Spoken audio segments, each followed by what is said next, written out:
Welcome. Myself Sanjay Tiwari. I am working in BN College of Engineering and Technology, Lucknow, in Mechanical Department as an Associate Professor. Today I will take up a subject known as Industrial Engineering. This subject is taught in the year of third year in 5th semester. As you know that this subject has two words, Industrial and Engineering. तो जैसा कि हम सबको पता है कि engineering का मतलब है to apply the scientific principle for the benefit of society, और दूसरा वर्ड हमारे पास इंडस्ट्रियल है. इंडस्ट्रियल से यहाँ पे मतलब है इंडस्ट्रीज से, ऑर्गेनाइजेशन से. तो सब्जेक्ट का जो कंटेंट होगा वो इसी के इर्द गिर्द घूमना है कि how to use the scientific approach for the design and development of a industry. Okay, तो let's move to our course content. और जैसे हम जानते हैं कि अगर हम कोई भी काम, कोई भी एक्टिविटी करते हैं तो उस एक्टिविटी का एक आउटकम होता है. तो इस सब्जेक्ट का भी कुछ आउटकम्स हैं, और वो AQ2 के सिलेबस में अगर आप देखेंगे तो आपको कोर्स आउटकम्स के नाम से मिलेंगे.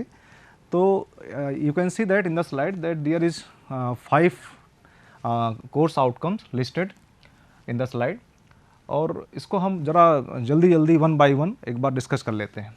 ठीक है. तो first course outcome is understand the concept of production system, productivity, facility and process planning in various industries. जैसा कि हमने बताया कि इंडस्ट्रियल का मतलब इंडस्ट्रीज से है, और इंडस्ट्री किसे कह रहे हैं?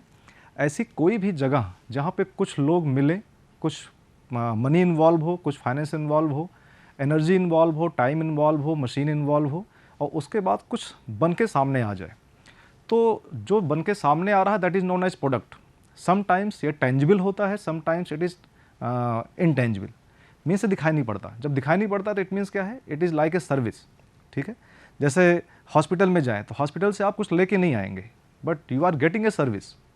तो इट मीन्स कि एक इंडस्ट्री जिसका कुछ प्रोडक्ट निकलना ज़रूरी है, तो ऐसी इंडस्ट्री अगर प्रोडक्ट निकल रहा है तो वहाँ एक प्रोडक्शन सिस्टम इन्वॉल्व होगा. अगर प्रोडक्शन सिस्टम इन्वॉल्व होगा, कुछ प्रोडक्टिविटी होगी, फैसिलिटी की प्लानिंग होगी, उनका अरेंजमेंट होगा. तो उन सब को हम प्रॉपरली कैसे उसको मैनेज करें जिससे कि ये प्रोडक्शन सिस्टम इफेक्टिवली अपना काम कर पाए. तो ऐसा कुछ पूरे सब्जेक्ट को पढ़ने के बाद एक एबिलिटी हमारे पास डेवलप हो जाएगी. नेक्स्ट है the student will be able to apply the various forecasting and project management techniques. ठीक है. I want to discuss about the forecasting. Forecasting means always we are planning today for the future. हम हमेशा ऐसे ही कुछ किया करते हैं कि फ्यूचर के लिए आज प्लान करते हैं, अपने लाइफ में भी करते हैं, हर एक्टिविटी में करते हैं. तो अगर हमारी ये फोरकास्टिंग जब प्रॉपर होती है, कैलकुलेशन के साथ होती है, तो रिस्क की गुंजाइश बहुत कम रहेगी. ऐसा है. जैसे एग्जांपल के तौर पे कि अगर हम इंडिया में हैं, India is the country of festivals. बहुत सारे फेस्टिवल्स आते हैं, ईद, दिवाली, होली, इस टाइप से. कुछ मैरिज के सीजन्स भी आते हैं, और उस टाइम पे आपको दिखाई क्या पड़ेगा कि सर्टेन टाइप के जो प्रोडक्ट्स हैं उनकी डिमांड अचानक बढ़ी होती है. तो ऐसा तो नहीं है कि उसी टाइम पे उसको हमें प्लान करना पड़ेगा, उसी टाइम पे हम प्रोडक्शन स्टार्ट करेंगे. हम बाद के लिए पहले से प्लान करते हैं, और कितना प्रोडक्शन करना है, कितना डिमांड होगी फ्यूचर के लिए, हम कुछ प्लान करके उसके बाद उसका प्रोडक्शन स्टार्ट करते हैं. अगर ये प्लानिंग कहीं गड़बड़ा गई तो क्या होने वाला है? Either we have the shortage और वी हैव एक्स्ट्रा प्रोडक्ट्स. दोनों ही केस में हमें लॉस होना है. तो इट मीन्स एक ऐसी साइंटिफिक टेक्निक हमारे पास होनी चाहिए जिससे हम अपने इंडस्ट्री के लिए फोरकास्टिंग कर सकें, भविष्यवाणी कर सकें. तो इसमें हम साइंटिफिक अप्रोच देखेंगे, क्या क्या तरीके हैं फोरकास्टिंग करने के. Next one is project management, कि टोटल प्रोजेक्ट को कैसे मैनेज करना है, ये भी देखना पड़ेगा. ठीक. नेक्स्ट हमारा जो कोर्स आउटकम है, the student will be able to apply the concept of break even analysis, inventory control and resource utilisation using queuing theory. इसमें कुछ वर्ड बड़े इंपॉर्टेंट है, that is break even analysis and inventory control.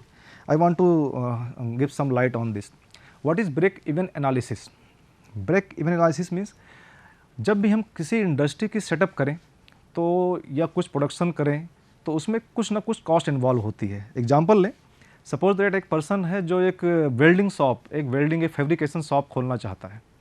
तो उस welding के लिए उसे land चाहिए होगा, फिर उसके बाद उस पर एक सेट डालेगा, सेट के अंदर कुछ इक्विपमेंट्स होंगे, वेल्डिंग मशीन्स होंगी, आर्क वेल्डिंग, गैस वेल्डिंग का, एसिटिलीन और ऑक्सीजन एंड सो ऑन, कुछ सेफ्टी इक्विपमेंट्स होंगे, कुछ लेबर इन्वॉल्व होंगे, कुछ वहाँ पे फैसिलिटीज़ होंगी, पंखा होगा, खाने पीने की सुविधा होगी। इस टाइप से अगर मान के चलें तो सपोज दैट वो 10 लाख रुपीज़ एक सेटअप को बनाने में रेडी कर रहा है, और उसने 10 लाख रुपए इन्वेस्ट करके अपने काम को स्टार्ट किया, और उसके बाद उसको नेक्स्ट मंथ जब उसने काम स्टार्ट किया, नेक्स्ट मंथ 30,000 उसे मिले। ये 30,000 क्या है? वो इंसान इस 30,000 को क्या बोले? ये प्रॉफिट है या इनकम है या रेवेन्यू है, उसे क्या बोले? पैसा तो इनकम ही है, इन तो हुआ ही है, सिस्टम में पैसा बाहर से आया है, इनकम हुआ है। लेकिन जिस इंसान ने 10 लाख रुपए लगाए हैं वो 30,000 लेके क्या करेगा? तो यहाँ पे एक बात आती है कि ऐसे ही 30 या और कुछ अमाउंट चेंज होके कुछ महीनों में ये लगभग 10 लाख हो जाएगा। जब हमारा इन्वेस्टमेंट, जितना हमने इन्वेस्ट किया 10 लाख रुपीज़, और हमारा रेवेन्यू जो पैसा आ रहा है, इनकम हो रहा है, वो जब इक्वल लेवल पे आ गया, बैलेंस लेवल पे आ गया कि 10 लाख लगाया था और 10 लाख मेरे पास मार्केट से वापस आ गया, तो हम क्या कहेंगे कि now we are at break even point. Break even point means when investment and revenue are equal, at that time we will say that this is the break even point. किसी भी इंडस्ट्री के लिए इस break even point को बहुत जल्दी से जल्दी, जितनी जल्दी इसको गेन कर पाए उतना ज़्यादा वो प्रॉफिट में जल्दी से आ पाएगी।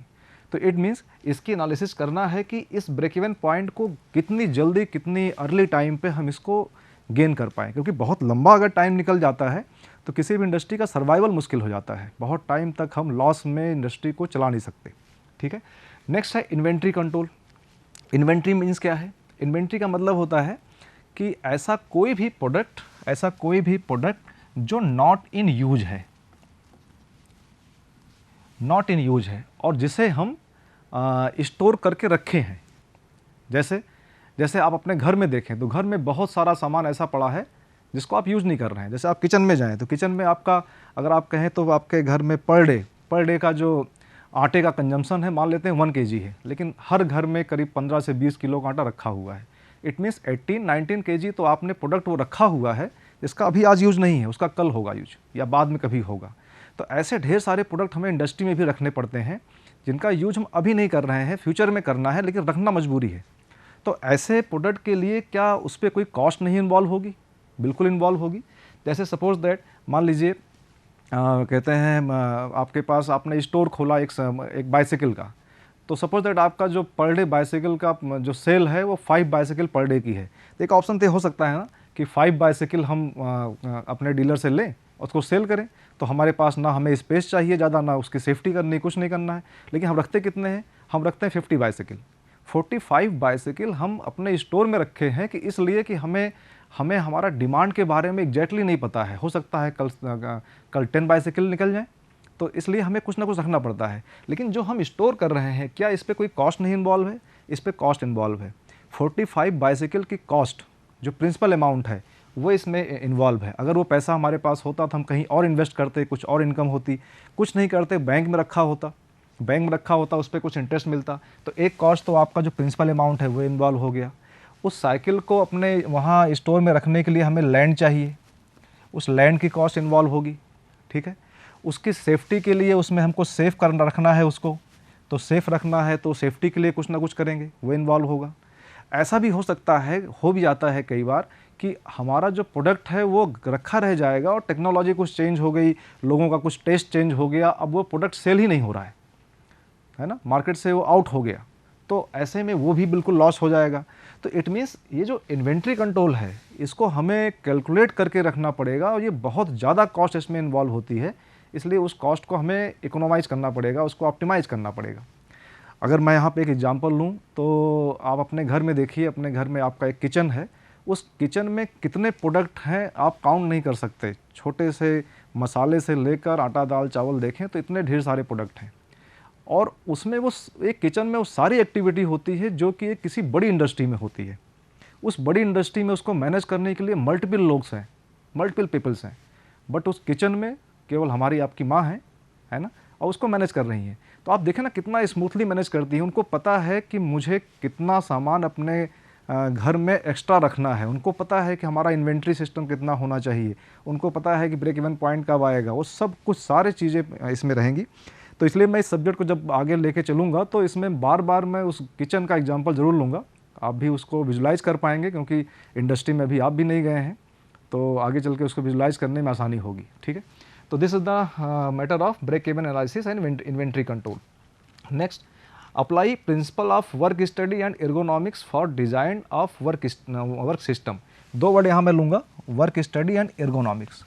वर्क स्टडी का मतलब आप ये समझें कि अगर हम कोई भी काम करते हैं तो उस काम को अगर माइन्यूटली ऑब्जर्व किया जाए तो हमें दिखाई क्या पड़ेगा कि उस काम में कुछ ना कुछ कमियां हैं, कहीं कुछ और दूसरे तरीके से कर सकते हैं, और दूसरे तरीके से करने से क्या होगा कि उसमें कुछ टाइम बच सकता है, वो और इफ़ेक्टिवली काम हो सकता है और अच्छे तरीके से हो सकता है। तो इसी को हम कह रहे हैं वर्क स्टडी। जैसे एक छोटा सा एग्जांपल लें, मेरे शर्ट में 4-5 बटन लगे हैं। इस बटन को बंद करने के 2 तरीके हैं, एक तो मैं ऊपर से नीचे बंद करूं, एक नीचे से ऊपर बंद करूं। दोनों को अगर कहते हैं इस तरह से किया जाए और स्टॉप वॉच में टाइम को मेज़र किया जाए तो हमें दिखाई पड़ेगा कि किसी एक मेथड में टाइम कम लग रहा है। तो ऐसा वो भले ही 2 सेकंड क्यों ना हो, 2 सेकंड टाइम सेव हो रहा है। तो अगर इंडस्ट्री में देखा जाए तो इस टाइप से इनफाइनाइट ऑफ एक्टिविटीज़ 24/7 ये चला करते हैं। अगर हम हर एक्टिविटी में 2-2 सेकंड 2-2 सेकंड आप बचा पाएँ तो कितना मैन आवर बच जाएगा, कितना मशीन का टाइम बच जाएगा, उस पर इन्वॉल्व कितनी एनर्जी बच जाएगी। तो वो जो कुछ बचेगा, वो जो कॉस्ट हमारी सब कुछ कॉस्ट पे जाके लास्ट में आता है, तो कॉस्ट को हम कम कर पाएंगे। और इंडस्ट्री कोई भी हो उसका प्राइम ऑब्जेक्टिव क्या है? To satisfy the customer. Customer का सेटिस्फैक्शन किस चीज़ पे है? ओनली 2 थिंग, कि quality of cost, quality of product and cost of product. बेहतर क्वालिटी और मिनिमम कॉस्ट अगर आप उसे दे पा रहे हैं तो एक कस्टमर आपका सेटिस्फाइड है। तो कहीं से भी हम कॉस्ट को कम करने की कोशिश करें क्योंकि हम क्वालिटी से कंप्रोमाइज़ नहीं कर सकते। तो इस तरीके से आप देखेंगे बड़ी इंडस्ट्री में बहुत सारे एक्टिविटीज़ में हम थोड़ा थोड़ा टाइम बचाने की कोशिश करेंगे, तो जो भी एक्टिविटी वहाँ हो रही है उसको ऑब्जर्व करके उसका टाइम इकोनॉमी देखने का कुछ तरीके होंगे, प्रिंसिपल्स होंगे, हम लोग उसको यहाँ लेके चलेंगे। नेक्स्ट है एर्गोनॉमिक्स। एर्गोनॉमिक्स क्या है? एर्गोनॉमिक क्या है कि जैसे आप यहाँ पे एक चेयर पे बैठते हैं, अगर वो चेयर एक एडल्ट के लिए डिज़ाइन किया गया है तो आप पाएंगे क्या कि हमेशा आप जब चेयर पे बैठेंगे तो आपका पैर ज़मीन से टच करता रहेगा। ठीक है, तो इट मीन्स यही कंफर्टेबल पोजीशन है कि अगर आप चेयर पे बैठें तो आपका लेग ज़मीन पे टच करता रहे, ऐसा है। अब ज़रा सोचें कि अगर इसी चेयर की हाइट कुछ ज़्यादा होती या कुछ कम होती तो हमारे बैठने में कंफर्टेबल नहीं होता। इट मीन्स रिलेशन की बात अगर करें तो केवल एक इंसान का दूसरे इंसान से नहीं है, एक रिलेशन का मतलब ये भी है कि इंसान का वो जो चीज़ें यूज कर रहा है आसपास, मशीन हो सकता है, फर्नीचर हो सकता है, मेरे जेब में पेन है, ये पेन भी हो सकता है, ठीक है, ये चश्मा मैंने पहना ये भी हो सकता है, इन सब चीज़ों के साथ एक रिलेशन है। तो अगर हम एर्गोनॉमिक्स की बात करें तो एर्गोनॉमिक्स का मतलब ये होता है relation between man and machine. किसी भी मशीन और मैन के बीच में एक रिलेशन है ना, इंसान और मशीन के बीच में रिलेशन है। उसी रिलेशन को अगर वो प्रॉपर नहीं हुआ तो फिर आपका प्रोडक्ट बेहतर क्वालिटी का होने के बाद, मिनिमम कॉस्ट का होने के बाद भी कोई उसको परचेज नहीं करेगा। क्या ऐसा पॉसिबल है कि आप एक बहुत बढ़िया सा शूज़ लेके आए, जूता लेके आए, और वो जूता कहीं ज़रा सा भी आपको अनकम्फर्टेबल लगता हो, क्या आप उसको यूज़ करना पसंद करेंगे? नहीं, है ना। क्वालिटी बेहतर है, कॉस्ट भी कम है, लेकिन ऐसा कुछ है तो नहीं कर पाएंगे। तो इस तरह की मजबूरियां हैं। जैसे मेरे हाथ में पेन है, इस पेन का डायमीटर नियर अबाउट 1 सेंटीमीटर है। अगर ये 1 सेंटीमीटर के बदले 2 सेंटीमीटर होता या 0.5 सेंटीमीटर होता तो भी मुझे लिखने के लिए ये प्रॉपर नहीं था, तो शायद इस पेन को मैं ना खरीदता। ठीक है, तो इस वजह से देखा जाए तो हर चीज़ के साथ इंसान का एक रिलेशन है। वो रिलेशन चेंज होता है। इंडियन का अगर हम कहते हैं इंडिया के हिसाब से देखें तो यहाँ अलग होगा, किसी और कंट्री के हिसाब से देखें अलग होगा, जापान के हिसाब से अलग, चाइना के हिसाब से अलग, अफ्रीका के हिसाब से अलग होगा। तो वो जो रिलेशंस है उसको कहते हैं मॉनिटर करना है, that is the known as ergonomics, है ना। Next one is formulate mathematical model for optimal solution of industrial problems using linear programming approach. ठीक है, यहाँ एक वर्ड है लीनियर प्रोग्रामिंग अप्रोच, इस पर बात करनी है। इस सेक्शन में हमें जानने को क्या मिलेगा? सपोज दैट एग्जांपल फिर मैं लूँगा। एग्जांपल है, मान लीजिए आप किसी किसान को देखें, उस किसान के पास सपोज दैट 5 बीघे ज़मीन है। उस 5 बीघे ज़मीन में उसको अपना परिवार चलाना है, अपना पेट भरना है और कुछ उसको कैश मनी भी चाहिए जिससे वो बाकी अपनी ज़रूरतें पूरी कर पाए, बच्चों की फ़ीस जमा कर पाए एंड सो ऑन। तो अगर उसे कहा जाए कि आपको पैसा चाहिए तो ऐसा करिए कि 5 बीघे में आप ऐसी कोई क्रॉप लगाइए जिसमें सिर्फ पैसा मिलता हो। जैसे मान लेते हैं उसने केन का कुछ काम किया, गन्ना लगा दिया 5 बीघे में। तो कोई किसान ऐसा करता है क्या? ऐसा कोई नहीं करता कि अपने सारे की सारी लैंड में उसने गन्ना लगा दिया, है ना।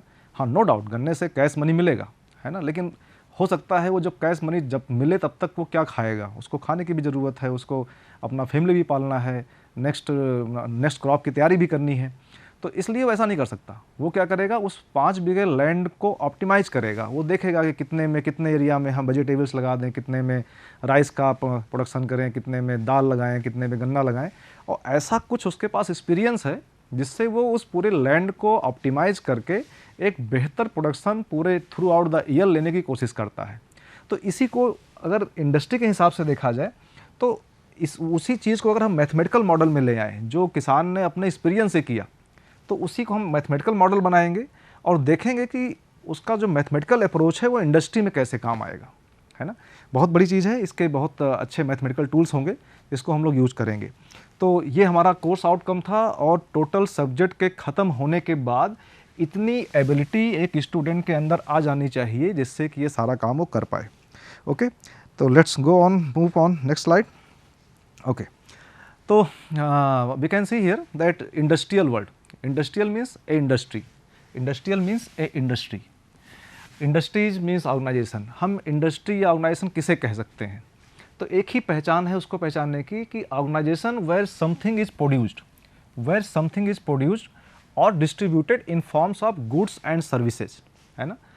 जहाँ पर भी कुछ बन रहा हो, कुछ बन के निकल रहा हो, उसे आप इंडस्ट्री कह सकते हैं। हाँ, अब जब बन के निकलेगा तो इट मे बी टेंजिबल और इनटेंजिबल, आंखों से देख सकते हैं, घर ले जा सकते हैं, टेंजिबल होगा। इनटेंजिबल मतलब हम दिखाई नहीं पड़ रहा है। तो जब इनटेंजिबल होगा तो उसी को हम क्या कहते हैं? Service. This is known as intangible product. Goods होगा तो इसे कहेंगे टेंजिबल प्रोडक्ट, ठीक है ना। तो इंडस्ट्री का मतलब यही है कि वो टेंजिबल या इनटेंजिबल फॉर्म में आपको प्रोडक्ट मिलेगा। तो अगर इसको क्लासीफाई करने चलें इंडस्ट्री को, तो इंडस्ट्री को हम 3 तरीके से क्लासीफाई कर सकते हैं। First one is primary industry. We are human being. हज़ारों साल पहले हम अनसिविलाइज्ड थे, हम असभ्य थे, हम जंगलों में रहते थे। उसके बाद धीरे धीरे जब सिविलाइज्ड हुए, सभ्य हुए, तो सबसे बेसिक नीड इंसान की है रोटी, कपड़ा, मकान। तो सबसे पहले रोटी पे आए और रोटी को डेवलप करने के लिए कुछ लोग मिले, कुछ लैंड पे कुछ लोगों ने मिलकर कुछ काम किया। और वो काम क्या किया? एग्रीकल्चर का काम किया। और उसमें कुछ मैन इन्वॉल्व हुए, कुछ मटेरियल इन्वॉल्व हुए, एनर्जी इन्वॉल्व हुई, कुछ टाइम इन्वॉल्व हुआ। हाँ, no doubt at that time कुछ मनी ऐसी कोई चीज़ नहीं थी, रुपया पैसा नहीं था, तो इसलिए वो उसका इन्वॉल्वमेंट नहीं हो सकता, ठीक है। लेकिन इतने लोग इन्वॉल्व होकर कुछ पैदा किए। क्या पैदा किए? क्रॉप पैदा किए। तो अगर हम ये कहें कि कुछ प्रोडक्शन तो हुआ, इस डेफिनेशन के हिसाब से कुछ प्रोडक्शन हुआ, दैट इज़ क्रॉप। तो बेसिक इंडस्ट्री, सबसे पहले इंडस्ट्री जो इंसान ने सेटअप की, that is known as agriculture, ठीक है। और आज भी एग्रीकल्चर लगभग उसी बेसिक फॉर्म पे है। कुछ टूल्स एंड टेक्निक बदल गए हैं, कुछ मनी का इन्वॉल्वमेंट हो गया है, लेकिन काम तो अभी भी चल रहा है, ठीक है। नेक्स्ट बात करते हैं। ऐसे ही कुछ एग्जांपल और हैं, that is fishing.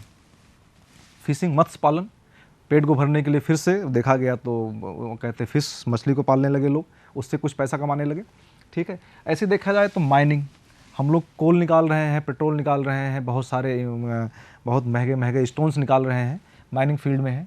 Petroleum exploration, petroleum product निकाल रहे हैं धरती के अंदर से, ज़मीन के अंदर से। नेक्स्ट ऐसे देखा जाए तो प्रोडक्शन ऑफ क्रूड ऑयल, हम क्रूड ऑयल का प्रोडक्शन कर रहे हैं, कंटिन्यूस कर रहे हैं, ठीक है। तो these all are the type of primary industry. अब बात आती है कि प्राइमरी इंडस्ट्री को हम कैसे पहचाने की, कौन कौन सी इंडस्ट्री हमारी प्राइमरी इंडस्ट्री है। तो एक बेसिक पहचान है इसकी कि जब तक हम डायरेक्टली नेचुरल रिसोर्सेज से डील कर रहे हैं, ऐसी कोई भी इंडस्ट्री जो डायरेक्टली नेचुरल रिसोर्सेज से अगर डील कर रही है तो उसे आप समझेंगे that is known a primary industry, है ना। जितने एग्जांपल यहाँ लिखे हैं, all are dealing with the natural resources, directly natural resources. जैसे यहाँ कहें कि production of crude oil, this is natural resource, ठीक है। But refining of crude oil, जब हम ऑयल को रिफाइन कर रहे हैं, उसको petrol, diesel and so on में मल्टीपल प्रोडक्ट में चेंज कर रहे हैं, वो प्राइमरी नहीं हुआ, वो आपका प्राइमरी इंडस्ट्री नहीं हुआ, ठीक है, वो सेकेंडरी इंडस्ट्री है। तो इसको पहचानने का एक तरीका ये हो सकता है कि इसका जो इनपुट होगा वो नेचुरल होगा और जो इसका आउटपुट होगा, जो इसका आउटपुट निकलेगा इस इंडस्ट्री से, वो सेकेंडरी इंडस्ट्री में इनपुट होगा।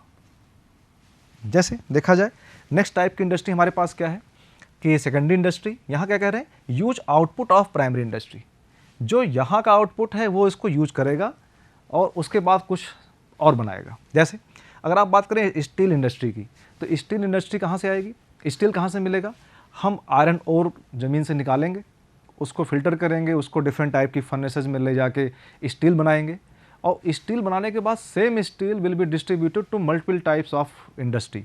कुछ लोग उससे चम्मच, स्पून, प्लेट्स बनाएंगे, कुछ लोग साइकिल बनाएंगे, कुछ लोग कार बनाएंगे, कुछ लोग बाइसाइकिल बनाएंगे, कुछ ऐसी मल्टीपल सारी चीज़ें बनेंगी जहाँ जहाँ स्टील का यूज है।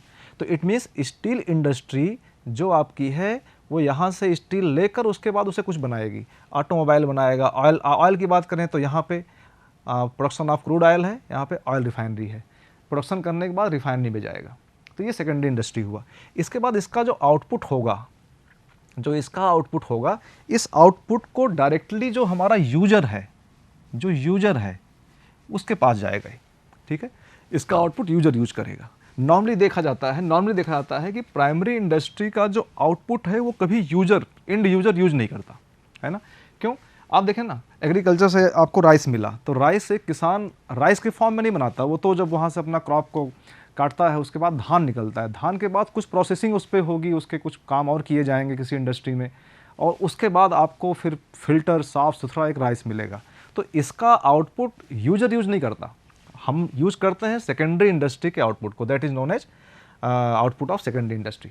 ओके, नेक्स्ट आते हैं टर्सरी इंडस्ट्री में। तो यहाँ पे एक बात आती है कि टर्सरी इंडस्ट्री उसे कह रहे हैं जहाँ पे कोई टेंजिबल प्रोडक्ट नहीं है, हमें दिखाने के लिए कुछ नहीं है। हम हॉस्पिटल गए, हम बीमार थे, हॉस्पिटल गए, वहाँ हमने अपना इलाज कराया और इलाज कराने के बाद वापस आए तो कुछ लेके नहीं आए, ठीक है ना। हम अपने कॉलेज में गए, हमने वहाँ पढ़ाई लिखाई किया, वहाँ पे हमने कुछ नॉलेज गेन किया, वापस लेके आए तो कुछ दिखने लायक चीज़ हाथ में लेके नहीं आए। इस टाइप की जितनी भी इंडस्ट्रीज़ हैं, जिसे उसे हम कहते हैं सर्विस इंडस्ट्री, है ना। तो सर्विस इंडस्ट्री में सबसे बड़ी पहचान क्या है कि वहाँ पे सर्विसेज मिलेंगी, आपको कोई गुड्स नहीं मिलेगा, ठीक है। तो जैसे आपके जितने भी सर्विस सेक्टर है, जैसे ट्रांसपोर्ट है, बैंकिंग है, एजुकेशन है, इंश्योरेंस, होटल, ये सारे के सारे ये सब जो है आपके टर्सरी इंडस्ट्री में आते हैं। ओके, एक बड़ी कॉमन सी चीज़ है इन तीनों इंडस्ट्रीज़ के लिए, तीनों इंडस्ट्री के लिए कॉमन क्या चीज़ है, चाहे वो प्राइमरी हो, चाहे सेकेंडरी हो, चाहे वो आपका टर्सरी इंडस्ट्री हो, इन तीनों के लिए कॉमन ये है कि सब में कुछ ना कुछ आउटपुट होगा, that is known as product और सर्विसेज। और अगर कुछ आउटपुट है तो एक इंडस्ट्री का एक ही ऑब्जेक्टिव होगा कि क्या ऑब्जेक्टिव होगा उस इंडस्ट्री का, किसी भी इंडस्ट्री का ऑब्जेक्टिव क्या होगा कि more and more output at low cost with best quality to the user in time. Means ज़्यादा से ज़्यादा प्रोडक्शन क्यों करेंगे, क्योंकि पॉपुलेशन बढ़ रही है, डिमांड कंटिन्यूअस बढ़ रहा है। अगर डिमांड कंटिन्यूअस बढ़ रहा है तो सप्लाई हमें देनी पड़ेगी, इसलिए मोर एंड मोर हमें प्रोडक्शन करना पड़ेगा, मोर एंड मोर आउटपुट देना पड़ेगा, एट लो कॉस्ट देना पड़ेगा, कॉस्ट के साथ हम बहुत ज़्यादा कुछ कर नहीं सकते, with best quality to the user in time, delay भी नहीं कर सकते। This is the basic philosophy of a industry in current scenario, ठीक है। और जब से इंडस्ट्रियल रिवोल्यूशन हुआ है तब से हम लोग इसी फिलॉसफी पे काम करते आए हैं और सक्सेस भी हुए हैं, ठीक है। लेकिन अब यहाँ एक बात जोड़नी ज़रूरी हो गई है कि क्या इस फिलॉसफी में अब वो टाइम आया है कि कुछ चेंज करने का है, क्योंकि सिलेबस में तो इतना ही लिखा है ना। लेकिन एज ए टीचर मैं कुछ इसमें मुझे लगता है कुछ बदलना चाहिए। कि जैसे हम देखें ना कि आज से 20-25 साल पहले जब हम मार्केट में जाते थे कुछ भी लेने के लिए, तो हमें छोटे से छोटी और बड़ी से बड़ी चीज़ जब हमें एक शॉपकीपर देता था तो वो पेपर बैग यूज़ करता था, जो कि नॉर्मली न्यूज़पेपर से बनते थे या ब्राउन पेपर से बनते थे। उसी में हमें दाल, चावल, चीनी सब कुछ मिलता था और उसको लेके हम आते थे। ये मात्र 20-25 साल पहले की बात है। फिर हमने बहुत टेक्नोलॉजिकल डेवलपमेंट किए और इसी फिलॉसफी पे काम किया कि हमें मोर एंड मोर चाहिए, लो कॉस्ट होनी चाहिए और क्वालिटी अच्छी होनी चाहिए, टाइम से मिल जाए, सबको मिल जाए। तो हमने एक पॉलीथीन का ईजाद किया। उस पॉलीथीन को ईजाद किया और देखते ही देखते 5-10 साल में पॉलीथीन हर छोटे से बड़े तक पहुंच गया आज हम सब्जी लेने भी जाते हैं, कुछ भी लेने जाते हैं तो पॉलीथीन इतना सस्ता है कि उसका कीमत की कोई वैल्यू नहीं है, ठीक है, हर चीज़ मिल रहा है। और आज अगर देखा जाए तो पूरी दुनिया इस पॉलीथीन से परेशान है ना। तो इसका मतलब अब यहाँ पर ये जो ऑब्जेक्टिव है, इस ऑब्जेक्टिव में कुछ चेंज करने की ज़रूरत ज़रूर आ पड़ी है, ठीक है। तो क्या चेंज करना है, इसको मैं एक क्वेश्चन मार्क के साथ छोड़ देता हूँ आपके लिए। ये आप देखेंगे कि इसमें क्या आप ऐड करना चाहते हैं। मेरे हिसाब से कि जो भी हमारी टेक्नोलॉजी हो वो इन्वायरमेंट से और नेचर से फ्रेंडली हो, उसको भी हेल्प करे, बिना इसको देखे कोई काम ना करे, ऐसा मैं सोचता हूँ, ठीक है। नेक्स्ट बात करते हैं कि effectiveness of industry depends on, किसी भी इंडस्ट्री की इफेक्टिवनेस किन बातों पे डिपेंड करेगी, कोई बड़ी बात नहीं है। जो आपने ऑब्जेक्टिव तय किए हैं, if these objectives are fulfilled then आप कहेंगे कि हमारा इफेक्टिव इंडस्ट्री काम कर रही है। तो वही है क्वालिटी, क्वांटिटी, लो कॉस्ट और ऑन टाइम। ये चारों चीज़ें अगर हम दे पाते हैं किसी कस्टमर को तो आप कहेंगे कि हमारी इंडस्ट्री इफेक्टिव है। ओके, तो नेक्स्ट अगर आगे स्लाइड लेते हैं तो what industrial engineer does, industrial engineering करता क्या है ना। ये आप देखें तो establishing method for improving operational and controlling production cost, developing ways of reducing cost, researching ways of improving efficiency of process and improving production process and simultaneously ensuring worker safety. ये सारे काम एक इंडस्ट्रियल इंजीनियर का है, जो industry में करना है, वर्कर की सेफ्टी से लेकर और सारी जो भी हमारा इफेक्टिव काम है वो सबको यहाँ पे लेना है, ठीक है। नेक्स्ट अगर देखते हैं what is the industrial engineering, तो फाइनली इतने डिस्कशन के बाद अगर हम इसकी डेफिनेशन को लेना चाहें तो क्या कह सकते हैं कि it is an industrial approach for all aspect of production distribution of goods and services. तो प्रोडक्शन से लेकर डिस्ट्रीब्यूशन तक जो भी हम उस प्रोडक्ट के साथ कर रहे हैं इंड यूजर तक पहुंचाने के लिए, वो सब कुछ इंडस्ट्रियल इंजीनियरिंग के हम एक अम्ब्रेला में ला सकते हैं, ठीक है। तो function of industrial engineering, function क्या है इंडस्ट्रियल इंजीनियरिंग का, plant design and location. Plant location ये बड़ा इंपॉर्टेंट है कि हम यहाँ पे एक प्लांट को डिज़ाइन करने की बात कर रहे हैं, हम किसी मेंबर की डिज़ाइन करने की बात नहीं कर रहे हैं। इसलिए हम कोई आपके प्रिंसिपल स्ट्रेस और प्रिंसिपल स्ट्रेन और इस टाइप का स्ट्रेंथ मटेरियल इस टाइप की बात नहीं हो रही है, टोटली प्लांट को इस्टेब्लिश करने की बात हो रही है। तो जब भी प्लांट को इस्टेब्लिश करते हैं तो फर्स्ट एक बात मन में आती है कि what should be the plant location. Plant location city हो या स्टेट हो, रूरल हो, अर्बन हो, ये सब देखना पड़ेगा। और उसको देखने के लिए बहुत सारे पैरामीटर हैं। अगर एक भी पैरामीटर कभी कुछ प्रॉब्लम में आई तो फिर प्लांट को सर्वाइव करना मुश्किल होता है। एक बहुत लाइव एग्जांपल हम ले सकते हैं कि अभी कुछ साल पहले की बात ही है कि टाटा नैनो का प्लांट लगना था और उसे कहते हैं वेस्ट बंगाल से गुजरात शिफ्ट किया गया था। ज़रा इसकी बहुत अच्छी अच्छी केस स्टडीज़ हैं, मैं आपसे एडवाइस करूँगा कि इसकी स्टडीज़ आप नेट पे देखें कि वेस्ट बंगाल से गुजरात में प्लांट को, टाटा नैनो के प्लांट को क्यों शिफ्ट करना पड़ा। वेस्ट बंगाल से कुछ रीजन्स रहे हैं, कुछ वहाँ के पॉलिटिकल, कुछ वहाँ के लोकल्स रीजन रहे हैं। तो किसी भी प्लांट को इस्टेब्लिश करने के लिए हमें ये देखना पड़ेगा, ठीक है। तो वैसे ही अगर हम देखें तो अगला क्या है, डिज़ाइन प्लान बिल्डिंग। अगर हमने प्लांट लोकेशन के लिए कुछ तय कर लिया तो हम बिल्डिंग की प्लान करेंगे कि मल्टी स्टोरी होगी, सिंगल स्टोरी होगी, हॉल होगा, कैसा होगा।